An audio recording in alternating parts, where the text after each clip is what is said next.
Setelah selesai dengan kisah mitologi Yunani dalam trilogi God of War, Santa Monica Studio melakukan langkah yang cukup berani dan berisiko di tahun 2018 silam, dengan memindahkan Kratos menuju mitologi Nordik. Kekhawatiran tersebut akhirnya dibuktikan lewat God of War yang terbukti sukses besar di pasaran dan berhasil merengkuh gelar Game of the Year di tahun yang sama. Mitologi Nordik adalah kepercayaan masyarakat Skandinavia yang berisikan kisah tentang makhluk supranatural sebelum masuknya agama Kristen. Kepercayaan ini begitu melegenda dan menyebar di antara negara-negara Eropa Utara seperti Norwegia, Denmark, Swedia hingga Islandia. Saking terkenalnya, mitologi ini sudah berkali-kali diangkat ke dalam media hiburan seperti film dan video game. Salah satunya adalah game eksklusif andalan PlayStation Studios, God of War. Jadi, apakah God of War Ragnarok mampu melampaui kesempurnaan prequelnya? Simak ulasan lengkapnya berikut ini. Untuk alur ceritanya, God of War Ragnarok mengambil latar sekitar 3 tahun dari game God of War 2018. Saat itu, tengah terjadi musim dingin yang luar biasa dan berlangsung selama 3 tahun berturut-turut yang disebut sebagai Fimbulwinter. Ketika badai salju berakhir, hal tersebut menjadi pertanda bahwa Ragnarok akan dimulai. Ragnarok sendiri merupakan pertempuran antar dewa yang menjadi akhir dunia dalam mitologi Nordik. Kratos dan Atreus pun mulai melintasi 9 alam untuk mencari cara bagaimana caranya agar Ragnarok tidak terjadi. Di samping itu, Atreus juga ingin mengungkap misteri tentang identitas dirinya yang disebut sebagai Loki. Namun, perjalanan mereka tidak mudah karena kematian Baldur di seri sebelumnya, justru membawa petaka bagi Kratos dan Atreus. Banyak dewa-dewa yang tersulut amarahnya dan menyimpan dendam kesumat atas perbuatan Kratos pada Baldur. Apakah Kratos dan Atreus berhasil mencegah terjadinya Ragnarok? Temukan jawabannya dengan memainkan God of War Ragnarok. Sebagai sequel langsung dari God of War 2018, game ini langsung menyediakan ringkasan cerita atas apa yang terjadi sebelumnya lewat menu rekap. Akan tetapi, rekap ini sebenarnya terlalu singkat dan tidak merangkum seluruh kejadian dari game sebelumnya. Untuk menikmatinya secara lengkap, kami menyarankan Anda untuk memainkan prequelnya terlebih dahulu agar memahami konteks cerita yang akan dibawakan dalam game ini. Sebelum memulai permainan, Anda akan diminta untuk memilih 1 dari 5 tingkat kesulitan yang ada, mulai dari Give Me Story, Grace, Balance, No Mercy hingga yang tersulit Give Me God of War. Kami sendiri memilih tingkat kesulitan menengah agar bisa menikmati cerita sekaligus tantangan yang masih masuk akal untuk ditaklukkan. Berikut kami bahas aspek gameplay selengkapnya. Adegan pertama dibuka dengan Kratos yang sedang duduk di sebuah gua sambil mengasah senjatanya. Tak berapa lama kemudian, sang putra Atreus muncul dari luar sambil membawa seekor rusa dengan tubuh penuh salju. Kratos kemudian mengajak Atreus berkelana menaiki kereta yang ditarik oleh duo serigala. Sesi prolog inilah yang akan berperan sebagai tutorial yang menyatu dengan gameplay. Di tengah perjalanannya, Kratos dan Atreus dihadang oleh Freya yang masih dendam karena ia telah membunuh anaknya. Maka, pertarungan Kratos dan Freya pun tak terhindarkan. Namun, pertempuran perdana ini hanya berupa QTE yang cukup mudah untuk Anda taklukkan. Kratos dan Atreus masih akan berpetualang bersama untuk mengungkap misteri para dewa yang ada di mitologi Nordik. Atreus yang kini telah tumbuh menjadi seorang remaja, tidak akan selalu menuruti perintah ayahnya dan akan lebih sering membangkang. Dan seperti remaja pada umumnya, Atreus juga haus informasi dan ingin mencari jati diri sebenarnya. Tak heran jika ada momen-momen tertentu yang membuat melepaskan diri dari Kratos untuk berpetualang tanpa sang ayah. Tidak hanya Atreus, Kratos juga mengalami perubahan dalam dirinya, di mana kini ia tak lagi memanggil Atreus dengan sebutan boy seperti dulu, menyebut namanya secara langsung. Ia bahkan menjadi sosok yang sentimental ketika menemukan suatu hal yang berhubungan dengan mendiang sang istri, Faye. Dinamika antara ayah dan anak ini akan semakin intens di seri Ragnarok. Hubungan keduanya akan menguras emosi Anda sebagai pemain. Kami tidak bisa menceritakannya secara mendetail karena hal tersebut berpotensi merusak pengalaman pemain. Untuk mengetahuinya lebih lanjut, Anda harus memainkan sendiri game ini. Mekanisme eksplorasi game ini masih mengusung konsep yang sama dengan pendahulunya, yaitu semi-open world. 9 alam mitologi Nordik ini nantinya memang bisa Anda jelajahi sepenuhnya, namun tidak langsung terbuka sejak awal. Oleh karena itu, Anda harus menyelesaikan cerita utamanya terlebih dahulu agar dapat mengaksesnya secara keseluruhan. Satu hal yang kami sadari dari sisi eksplorasinya adalah, di sini Anda akan lebih banyak menemui platforming seperti berayun, memanjat, merunduk, menyelip dan lain sebagainya. Namun Anda tidak perlu khawatir. Karena sesi platforming dibuat sesederhana mungkin hanya dengan menekan tombol X saja. Tidak hanya platforming, sesi puzzle atau teka-teki juga akan semakin banyak untuk Anda temukan. Dengan memanfaatkan kemampuan Kratos dan Atreus, banyak teka-teki cerdas yang akan membuat Anda sedikit berpikir untuk menaklukkannya seperti membekukan air mancur, menghancurkan tumpukan logam, memantulkan kapak, membakar kendi dan masih banyak lagi. Meskipun area yang dapat Anda jelajahi terhitung luas, tetapi area-area ini tetap memiliki dinding tak kasat mata yang menahan pergerakan Kratos dan Atreus. Oleh karena itu, tidak semua tempat yang Anda lihat bisa dipijak oleh kaki Kratos. Selama sesi eksplorasi, setiap area terasa berharga untuk dijelajahi. Anda akan menemukan banyak barang berguna untuk membantu petualangan Kratos. Jika Anda adalah seorang kompletionist, Anda akan terus tertantang untuk melengkapi seluruh koleksi yang ada di area tersebut. Anda juga akan menemukan misi-misi sampingan yang pantas dikejar. Misi sampingan di game ini digarap dengan rapi dan penuh makna menawarkan cerita yang sangat lengkap untuk melengkapi plot utamanya. Setiap realm yang Anda kunjungi akan punya gimmick khusus yang membuat petualangan Anda terus terasa menyegarkan. Salah satu contohnya adalah Twilight Stone berwarna ungu yang bisa memantulkan kapak Kratos. Dengan adanya hal ini, semakin banyak variasi teka-teki yang akan Anda temui di sepanjang jalan. Ada juga gimmick tanaman yang harus Anda hancurkan dari jarak jauh agar terhindar dari efek status negatif. Dari gimmick-gimmick tersebut, ada yang merugikan, namun ada pula yang menguntungkan. Misalnya, Twilight Stone tidak hanya bekerja dalam eksplorasi, tetapi juga banyak membantu dalam pertarungan. Batu ungu ini bisa memantul ke arah musuh hingga membuat mereka tercengang di dalam. Sequel ini sebenarnya masih menawarkan pertunjukan pertarungan yang mirip dengan pendahulunya. Bedanya, kini Kratos sudah langsung dibekali dua senjata utamanya, Leviathan Axe dan Blade of Chaos sejak awal petualangan. Bagi Anda yang belum tahu atau sudah lupa, Leviathan Axe adalah senjata kapak berelemen es yang pertama kali diperkenalkan pada GW 2018 sebagai senjata utama Kratos. Senjata ini sangat cocok untuk pertarungan 1 lawan 1. Selain sebagai senjata jarak dekat, kapak es ini juga bisa dilempar ke arah lawan, kemudian bisa dipanggil kembali secara manual ke genggaman Kratos. Selanjutnya, ada Blade of Chaos yang merupakan senjata pedang api dengan rantai yang memakan banyak korban di masa lalu. Pedang juga bisa memanjang untuk menjangkau musuh yang jauh, namun tidak terlepas dari tangan Kratos, seperti kapak es.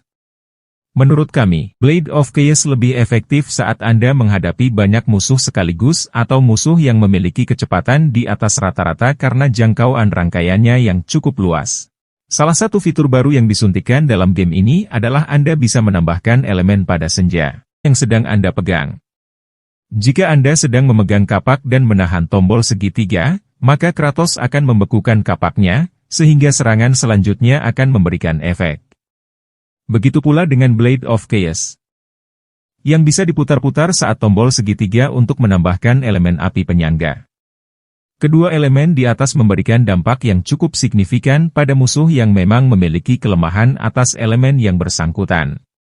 Uniknya, ketika musuh berada dalam kondisi membeku dan Kratos menyerangnya dengan elemen api, hal tersebut akan meningkatkan daya rusak pada musuh lebih dari biasanya. Hal ini juga berlaku sebaliknya.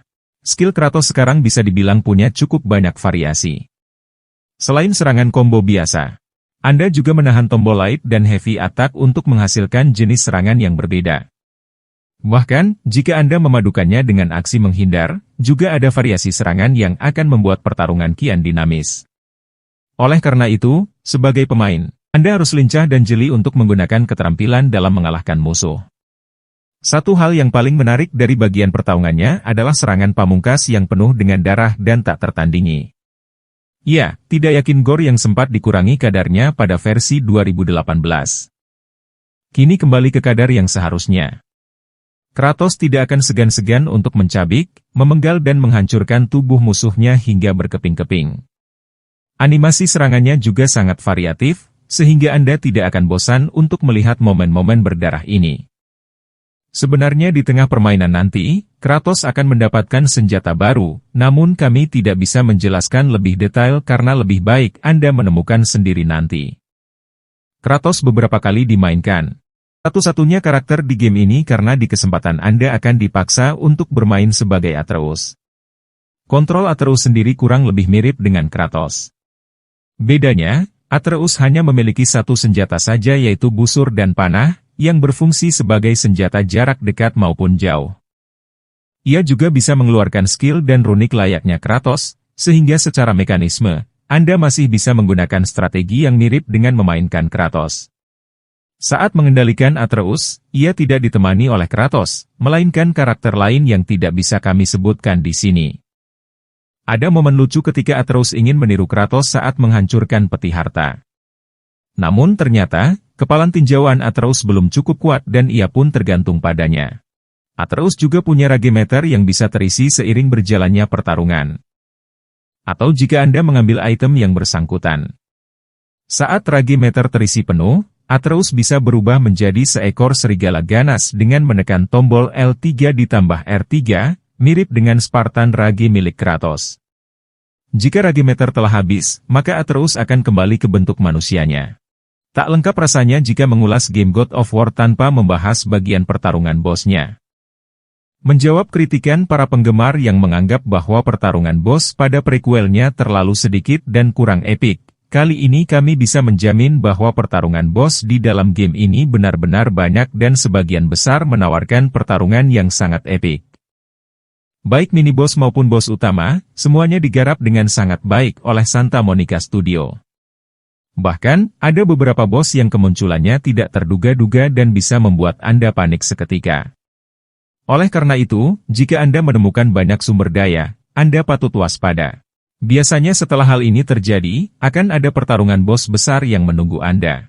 Kami hanya bisa menyebutkan bos pertama saja, di mana Anda akan menghadapi beruang raksasa yang siap menerkam Kratos. Pertarungan awal ini saja sudah bisa membuat Anda berdebar-debar karena Anda tidak bisa menyerang begitu saja.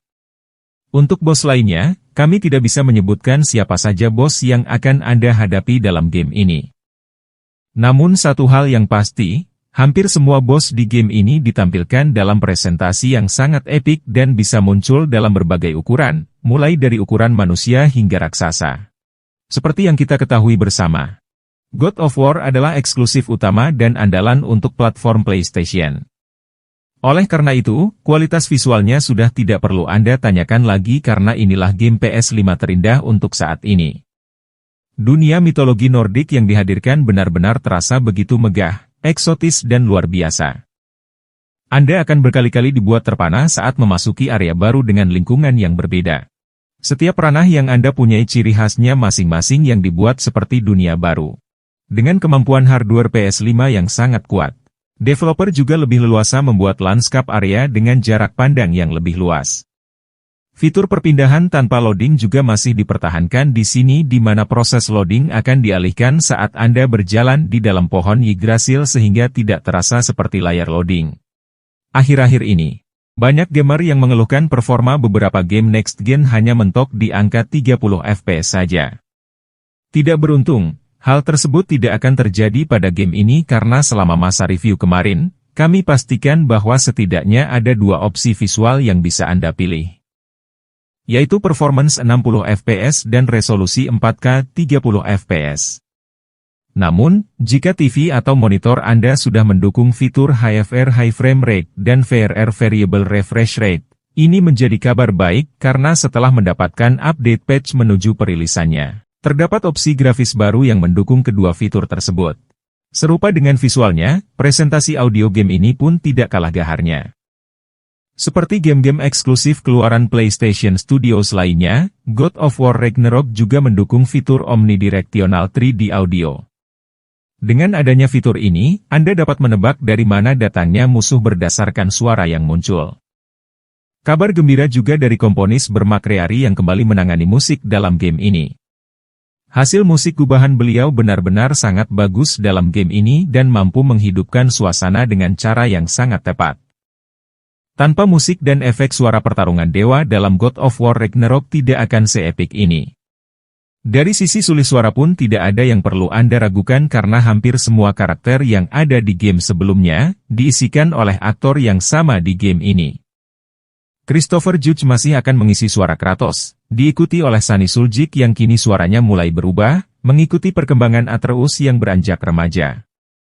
Kedua aktor utama yang berhasil membuat antara Kratos dan Atreus selalu terasa intens dan panas.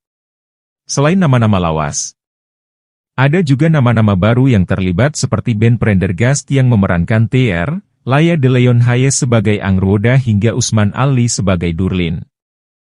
Sempurna adalah kata yang tepat untuk menggambarkan God of War Ragnarok. Tidak hanya mempertahankan kualitas, ia juga mampu melampaui batas kesempurnaan yang mereka ciptakan melalui prequelnya. Kami pun tidak ragu untuk menobatkan God of War Ragnarok sebagai salah satu game PlayStation terbaik sepanjang masa. Tidak ada alasan untuk melewatkan game yang satu ini. Di balik kesempurnaan game ini, jelas ada Santa Monica Studios yang patut mendapatkan apresiasi tertinggi karena berhasil menggarap seluruh aspek permainannya secara maksimal di masa pandemi yang sama-sama kita lewati 2 tahun terakhir. Dengan digelarnya ajang penghargaan The Game Awards yang rencananya bulan Desember, kami semakin tidak sabar untuk menantikan pertempuran sengit antara God of War Ragnarok dan para kontestan lainnya untuk merebut gelar Game of the Year 2022. Demikianlah review game God of War Ragnarok dari kami. Nantikan review game seru lainnya hanya di channel Bananana Gaming. Sampai jumpa di video selanjutnya. See you!